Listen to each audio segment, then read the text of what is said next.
And we're live. How's it going out there today, folks? Hey, it's going pretty good. How you doing, Mr. Media Guy? Oh, hey there. Boy, you just everywhere, ain't you? Well, you sound low. I sound low? Yeah. Yeah, you just. Hold on. Let me. How I sound now? Still low. I still sound low? Yeah. What's going I can hear on? you though. Why am I sounding so low?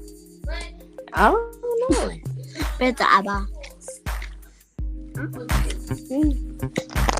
So you finish over there at the other thing and you had to go work on no movie today? You had to go work on the movie set today? Huh? You didn't have to go work on the movie set today? No, not right now. Oh. I don't know who all gonna pop in on here today.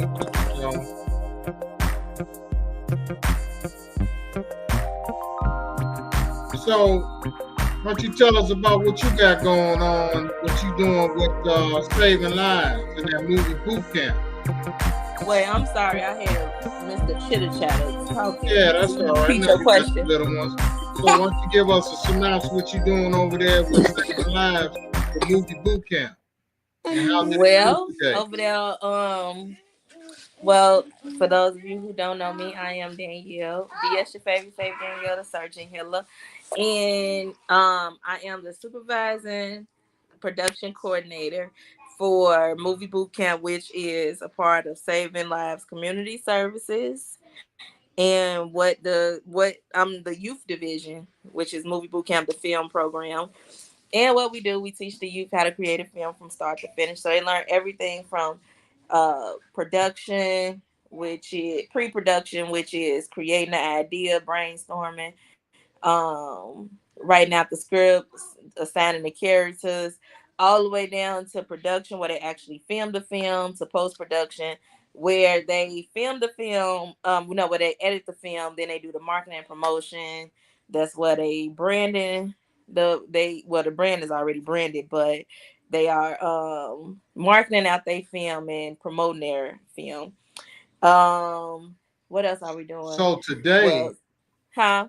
So today y'all went over what? What was that today? All that you had Mr. Today, speaker.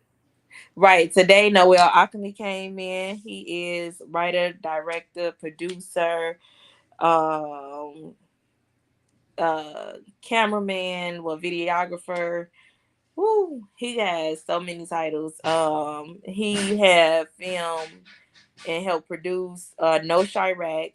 And he came in and he taught the kid, he directed the kids on, trained the kids on how to put together their script. So they are putting together a script. Um, is on trending, what's trending now. So y'all be on the lookout for more details on that. Um, what else? What else? We assign the roles. So, we do different things. And then on Monday, they will be filming. So everything that we had to teach, we had 6 weeks to teach. Now we only have 3 weeks. So it's actually a boot camp. Boot camp. That's how they trained us. We had everything we were supposed to learn in college. They taught us in a couple of weeks, and we had to get it. Yeah. So, and correction with marketing, they'll be branding a film. So this is Movie Boot Camp 105. So we had the first one, which was Friends. The second one was The Life We Chose.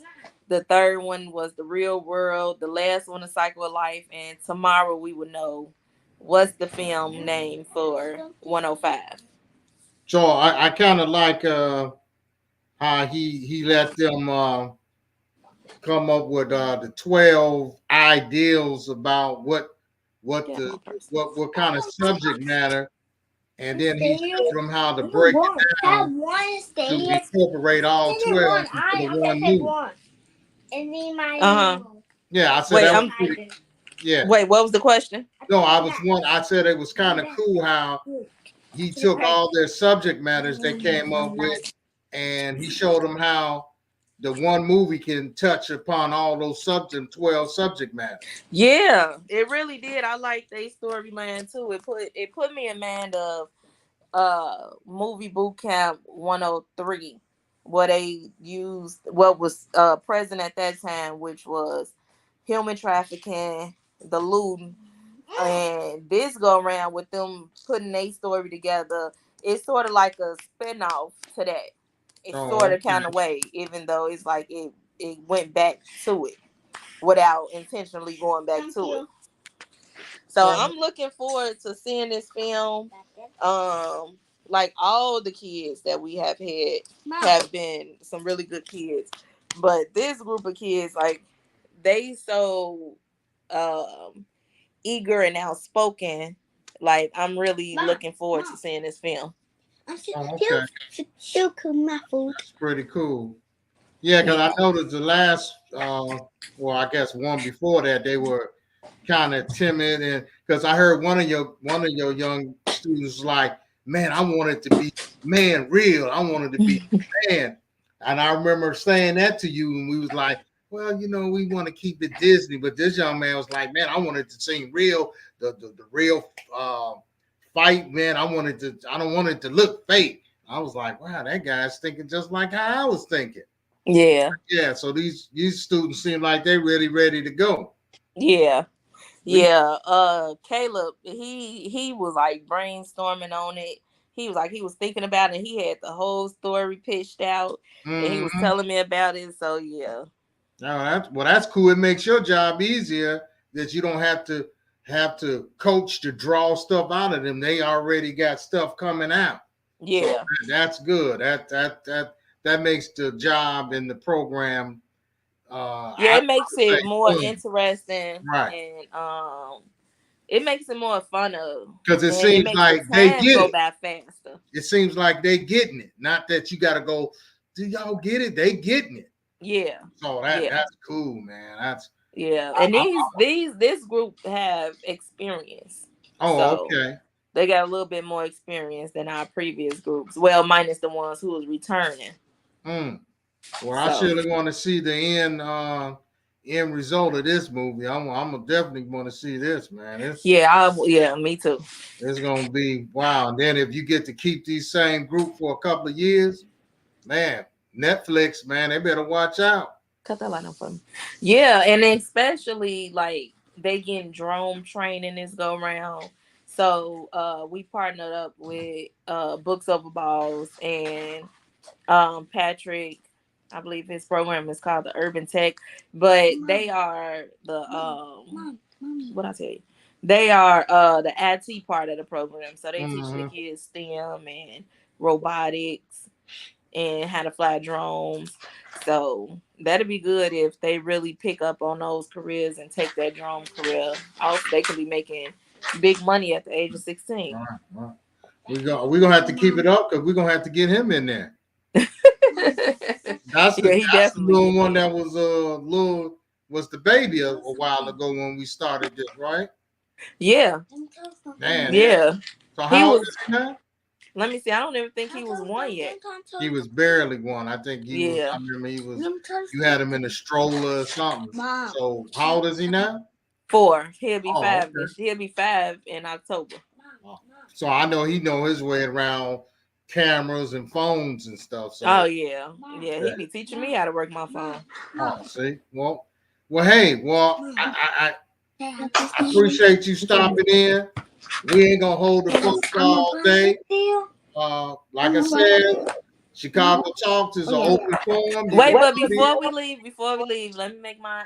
Is it okay if I make my announcement? Hey, you can. This what it's for. This is an open forum. Share ideals, products, and services. This is Okay, what it's well, for. I am well, I do come on every Sunday morning on my radio Chicago, 9 a.m. to 12 p.m. The Dear Sunday Morning Gospel Show. The big announcement that, and you get another exclusive because I haven't announced it yet. I am Uh-oh. actually working towards, I was bouncing between the dates. Between the 16th, I was thinking how I'm gonna announce it. was through a community cleanup where we clean up different parts of Chicago. Then we come together and do a say their names. And then well now because we do feeding the communities. So I was thinking about doing the get together on the 17th because that was originally scheduled for the 17th of community feeding. But my strategist told me, well, my potential strategist told me that it's a possibility that we should push it back a week. So you get an exclusive. I am running for mayor of Chicago. What? Yes. Here we go. Chicago talks. Hold on. I know. And man, mayor of Chicago. Yes. I keep telling people I got women that come over here that's doing things. But I got the other lady. I got Miss Fields running for governor. Now you for mayor. Miss Upton, what you running for? President of the world? I know you running for something next. No. Man, well that's good. Hey. Danielle. Hey, got to give you a clap for that. Thank you. Man, just remember, if you need security, hey, you know, I make sure nobody get up on you. I'm right there, but that's good. You know, that's some power though. But yeah, it most definitely is. Like I'm gonna definitely need your help. Yeah, move. So Miss Upton, good afternoon. Hey. Well, Good afternoon. You sound like you look like you in the back of a limousine chilling. Where are you at? You ain't gotta tell me all your business. I'm in the driver's seat. Oh, you drive on. No, I thought you. Where you coming from? No chauffeur. Oh, okay. No chauffeurs here. Oh, all right. You can play that role. I understand. So what's new in your world, Miss the artist world? Miss Upton, can you hear me? Kiela? Did I lose her? Did I lose you, Miss Upton? Look like she. No, there she go. I hate a punch. Yeah, you lost. She on that phone, man. Sometimes that phone don't do great. My last one. Yeah. Yeah. So I guess. One. Hold on. Is the mayor thing? Is that going to be next year? No, that'll be well, my bad. Be quiet. That'll be this year. That's this year, but this year in August is the circulating of petitions. Next year is the actual election. Oh, okay. All right. Yeah. So we need to be looking for your petition then. Right. Yeah. All right. Yes. Okay. And circulating them because I believe it's 12,000, but we want at least double and most definitely as close to the max as possible. So, because I know they're going to try to 9 times out of 10 go to knock me off the ballot because it'll be too many split votes. So, you know, we want our signatures to have as many as we need over the amount. So, when did this come to a dream to you? You say who? When did this dream come into your vision? Or you already been planning it? No. When I had moved where I'm at now, it was for me to run for alderman. And I was actually debating on if I was going to even run for alderman because the person that I thought was the alderman for this ward wasn't the alderman, it was somebody else. So I'm like, okay, well, maybe this person is like, maybe I want to know if the person is a good person or not. But I'm like looking at the area, like this area been the same for all these X amount of years. So I'm like, okay, well, if I get the place, then it's meant for me to run. So I got the place where I'm at, and so I'm like, okay, I'm gonna run. And no, I started debating on it then, right? Because that's when I found out that it wasn't her, it wasn't him, it was her. So my cars got tore up in front of the house, and as I was cleaning up, I'm like, I just got to thinking to myself, like, you know, I'm like, dang, I moved over here for this to happen. And then I'm like, man, I ain't go through this for nothing. So then my daughter, she like, so Ma, you still running for alderman? So I'm like, yeah, like I ain't just go through all this for nothing. So I was telling somebody about me running for alderman, and then they got to telling me about the current, and then I was telling my children about it, and my son was like, "Well, Mom, you about to fight a battle that ain't even worth fighting. Like, just run for mayor, and you can actually make a change. Like, you can actually help people, help people." And I was like, So he was the second person that said that to me. So I'm like, I'm gonna go for it. So I've been getting a lot of support from the people, and let's see. Let's see. Sounds good. Yeah. Hey, y'all, you know what? If you're present, you see somebody else that got information, whoever's listening. So we gonna have a mayor candidate on here. Wow. Yeah. So we Mm-mm. most definitely gonna see. I'm like, if God's will, then it's gonna happen. Mm-hmm. So some of the things that we are tackling is education. Keep on We talking. I gotta jump. Keep on.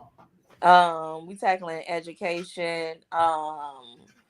Well, I'm actually working on learning more about the water system because I found out about the oil going through the water and the P5 line. So I'm getting more knowledge up on that. Crime is the biggest thing that we're tackling, and not like I'm big up on training. So utilizing these lots and these lands and all that stuff, these abandoned buildings and these lands, and, possibly turning them into um, training facilities. So we can do our best to bring the crime down. So those are some of my major issues. My roots is spirituality.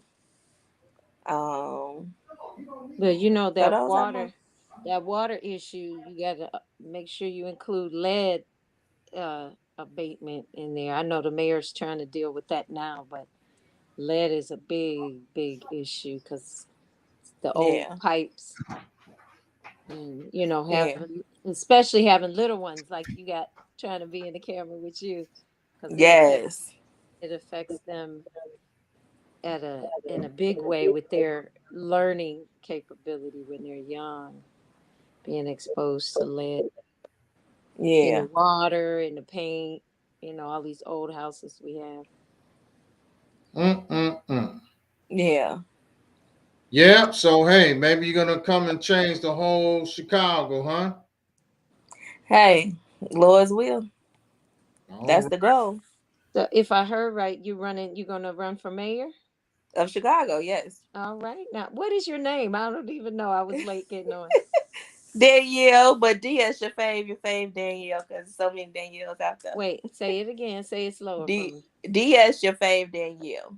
Danielle D. is my name, but D Okay. as your fave Danielle. DS, your fave, Danielle. Okay. Yeah. Nice That's to that. meet you. That's that hip hop world. She a youngster. She still want to be hip hop. We just go Danielle. She want to be hip hop, have some flavor to it. Well, I'm old. I can't keep up with that.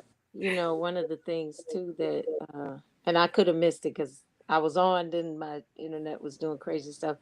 Um, is the need for more long-term and affordable housing, affordable ownership of spaces too is a big.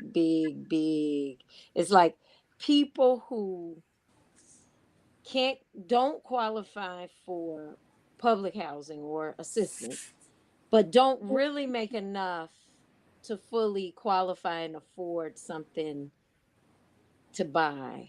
They call it the missing middle. And it's there. I think the report was saying there's something in Chicago, maybe like 6,000 units that don't exist that are needed. So supporting development as well as the mayor. You talked about vacant lots, and what you're talking about is absolutely i- important as well with development, training centers. But we also got to think about housing for those folks and Hmm. for people to affordably and for the long term which in my mind, this is just my soapbox, equates with ownership, whether it's individual home ownership, whether it's collective shared ownership, which is what I promote. Um, but we got to think about having places that people can afford to live in and can stay there, don't get pushed out, because rents go up or stuff like that. Yeah, like that's my biggest thing. Um, like I was curving what I really wanted to say because never know who watching is like, okay, y'all might say that y'all gonna do this, but really don't do it. I'm saying it, I'm really gonna do it. Like that's my biggest thing is affordability. And then it's like with the training programs, like teach skills. So these vacant buildings and building these lots and building up on them, like we can use training the people who's being trained by professionals and all that to get them that skills and that knowledge, and the people be able to have affordable housing and in a good like modern living housing, not just something that's just thrown together. Oh, you said nah, cause nah, we want people to evolve and feel good. When you feel good, you do good. Well, we want them to also build wealth. We want them Right. to build something for themselves and their family. And the thing about development, in particular with housing, but just development in general, is you gotta be aware of who is the controlling majority owner in the development team. Are they from the community? Are they from outside the community? What's their intentions? Are they just in it to maximize what they can get back, or are they in it to truly help the community? Because so many developers come in, they say they've done quote unquote community engagement, and they really haven't done a considerable job, and they don't live in the community. They take money out of the community, and then they don't guarantee or provide a long term. Because in my mind, 10 years of access to something affordable is not long term. That's short term, because 10 years goes fast. You might have a 4 year They old do. child. They're still only 14. They still need to go to that high school. They still need time to develop as a family. And when you can own something, then you can control it. And we don't have to worry about external people extracting out of our communities the resources that we do have, and we can create and build the resources we need for ourselves with help, rather than people coming from the outside to say, oh, aren't you so glad we came, Yeah. Yeah. And that's my biggest thing too. Like all these people from these other places, like they got property here, but they don't even take care of it.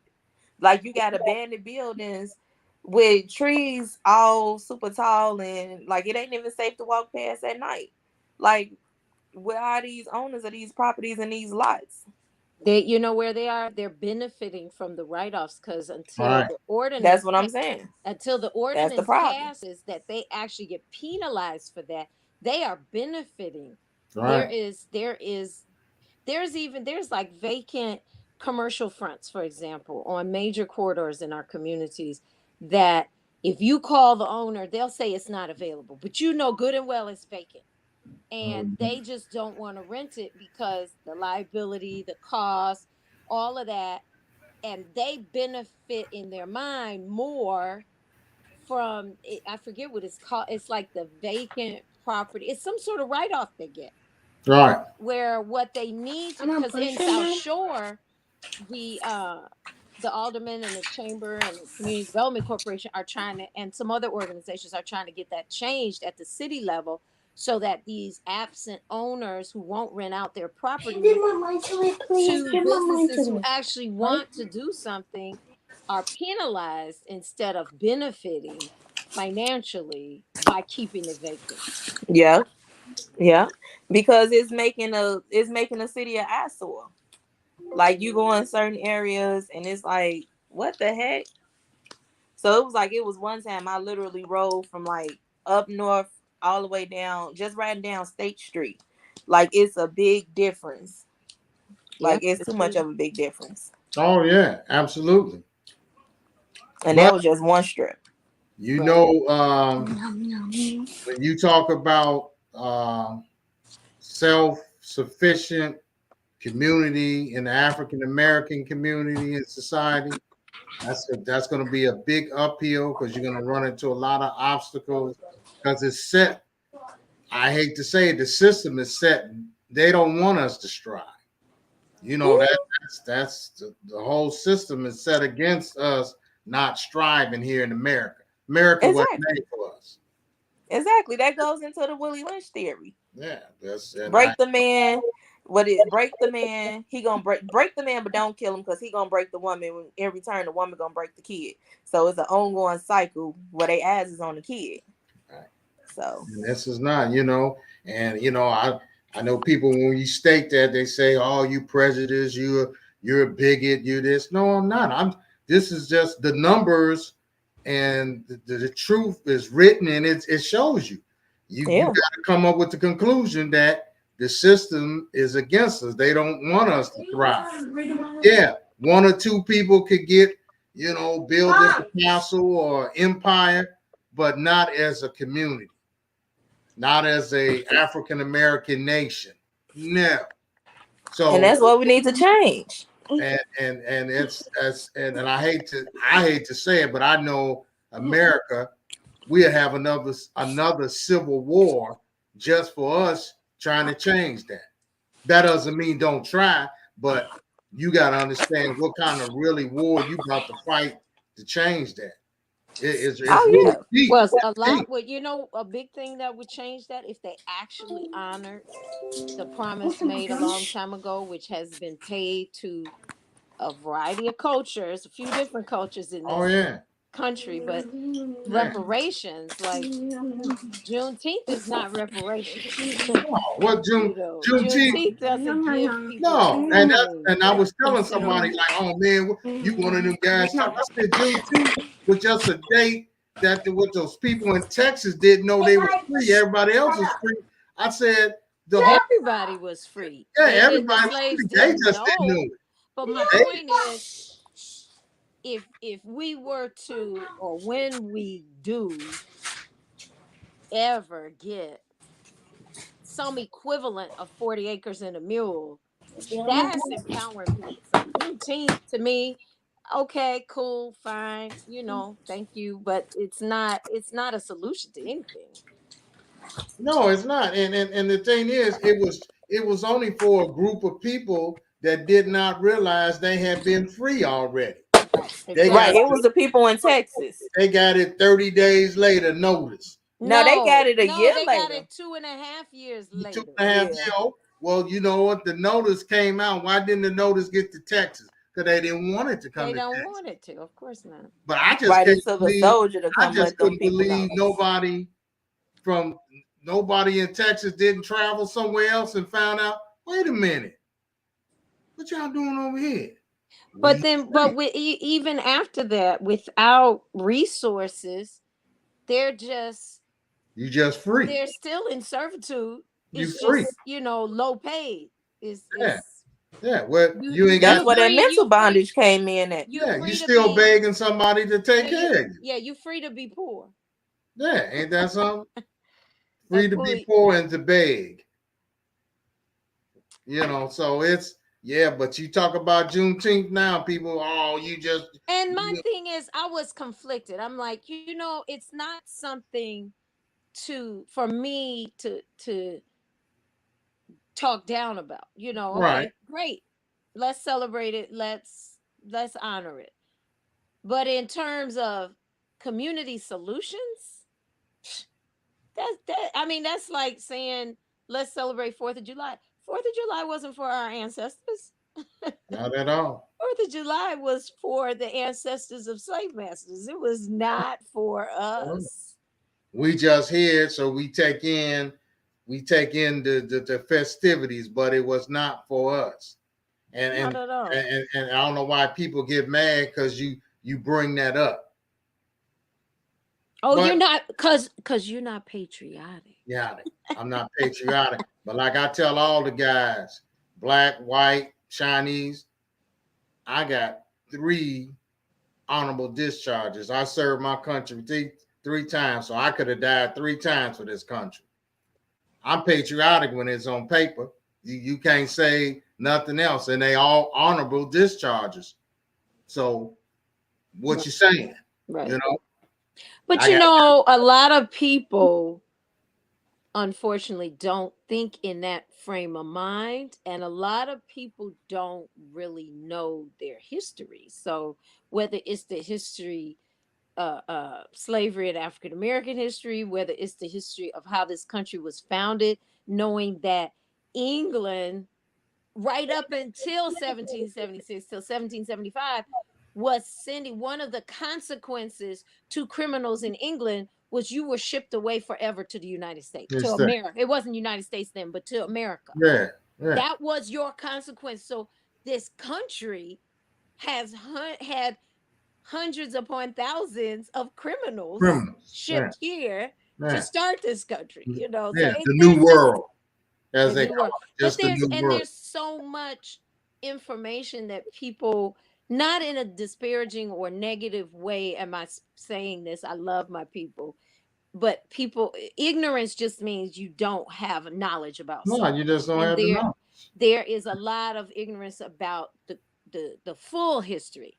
Rather than just the history we're fed or allowed to know or believe the small pieces. It's like watching the news. When you watch United States news, ABC, CBS, NBC, even CNN and some of the other ones, you don't hear the kind of stuff you'll hear on Al Jazeera and the BBC and I know. these other news agencies, and people don't understand there's a whole rest of the world happening. Right. That impact and influence us, that are related to us, but people don't know that either. I mean, there's a lot of and it's crazy. ABC and CBS has world news, world nightly news. It's not world news. No, it's not. You create you got a box around the world that you want to talk about. It's not the world, and that's one of the things that's why I call it her world media. And when I do pieces, I go from around the world dealing with women from Australia, Ireland, because it's the world. And it doesn't, and I don't care about the color. It's world, her world is about the women of the world. And that's what, and it's not all that unique. It's a simple concept, but there's nobody else doing it. Well, this is personal, but one of the things for me personally, I want to continue to expand in my life, which is why I love to travel. You always talk about where you going, Mm-hmm. I want to see that world. I want to know that world. I'm a part of that world, and I want to have friends in countries all over the world. And I always think about it, but now for being around it and what I see, I don't feel safe going around the world. I do not feel safe. I know it might be, I just don't feel safe. But I ain't gonna tell nobody else don't go. But what is it that makes you feel that way? Because honestly, if we look at the statistics, we're safer not in the United States than in the United States. Right. The way these crazy people are shooting, Right. I don't like. Well, not that I don't like. I just always have a bad feeling. Even when I was in the Army, I was like, man, this. I'm in somebody else's country. Yeah, I'm with the United States Army. But what if somebody just say, screw the United States? And that's what a lot of third world countries do. They don't respect the United States no more. That uniform, 50 and 80 years ago, that uniform got respect. Yeah, but you're retired now. No, that's what I'm saying. So the uniform had respect, was great to be there. But I didn't get that when I came in. I was like, man, it seemed like a lot of people really don't like us when we over, in their countries and stuff we doing. And so and then I was like, the world is volatile. What do you find now? I mean, have you traveled much since you were? No, I haven't traveled. No, I haven't. Because this is what I find.